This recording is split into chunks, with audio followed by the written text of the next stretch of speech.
আমাদের হয়েছে এই হত্যার জন্য জনসম্মুখে তাকে ফাঁসি দেওয়া হয়, সেইভাবে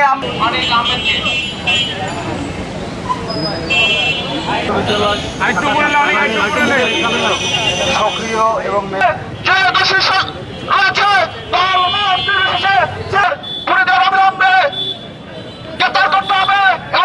কলেজে হাবিব সভাপতি মীর হাবিবের সভাপতিত্বে আজকে আবারও অনিত অবলম্বে আইনের আওতায় এনে তাদের দৃষ্টান্তমূলক শাস্তি।